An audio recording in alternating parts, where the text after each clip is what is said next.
A woman with the campaign for former Conservative leadership candidate Patrick Brown says she talked to him personally about payment arrangements to her from a private company.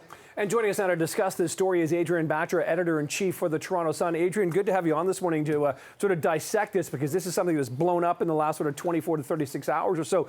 So what do you make about this? This woman, Joanne, was sort of working effectively, it seems, for Patrick Brown's team, but she was paid by a consultant and then volunteering with him. Can you sort of sort this out? What are the issues that this raises?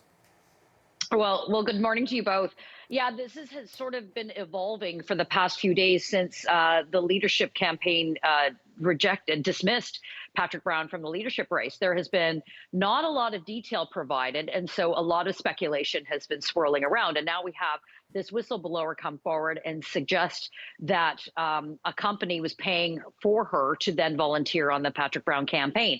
Well, my understanding of Elections Canada rules, that's a no-no, because you're not allowed for corporate or union donations into the campaign at all. So that sort of suggests that was one of the reasons why the party itself, LEOC, decided to reject Patrick Brown as a candidate.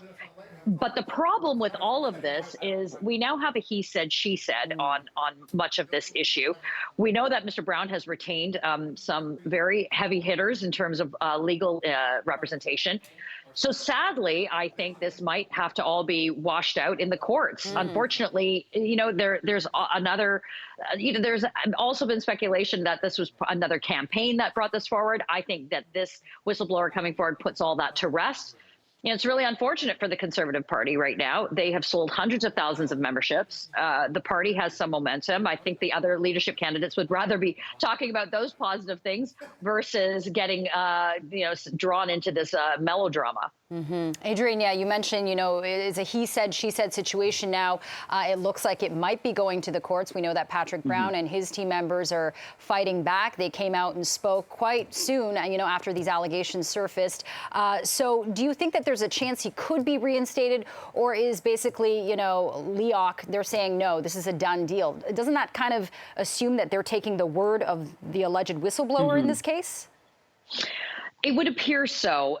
For anybody that's been swirling around Conservative circles for the past 20 plus years, they certainly know that the person in charge of LEOC, Ian Brody, is of the utmost integrity, and he is someone that takes things very seriously.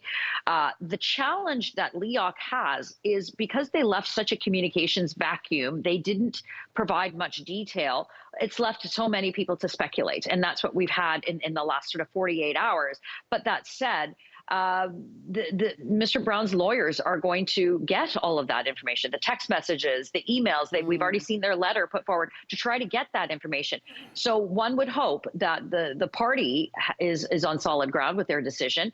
That we also know Mr. Brown's campaign put out a statement suggesting that they had told the leadership committee a couple of weeks ago that there was an issue. So this is just, a messy political situation, but oftentimes campaign politics is just that, messy. So, Adrian, bottom line here, we're just about 2 months away from when the Conservatives actually choose their leader, September the 10th.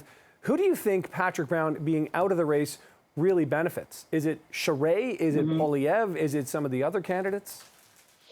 Well, that's a really good question, Nick, because the ballots are already being mailed out and Patrick Brown's name is on those ballots. And so what the party has said is that if people still put Mr. Brown down as their first choice, that won't be counted. Their second choice will be but if they don't make a first, second or third choice, I guess the ballot is irrelevant. But the sort of conventional wisdom is that Patrick Brown supporters would have chosen Mr. Charest as their second choice, or just would have made Mr. Brown their first choice. So really, it's really hard to say. It could benefit all of them.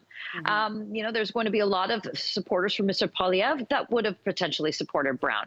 But if you sort of look at the alignment of where they are in terms of the current political spectrum, it would be Mr. Charest that would likely benefit from Mr. Brown's supporters. Yeah, it's interesting to hear his words as he sort of discusses this current controversy as well. All right, Adrian Batra, editor-in-chief, Toronto Sun. Thanks for helping us understand and break this down a little bit more today. Appreciate this. Thank you. Good to be with you.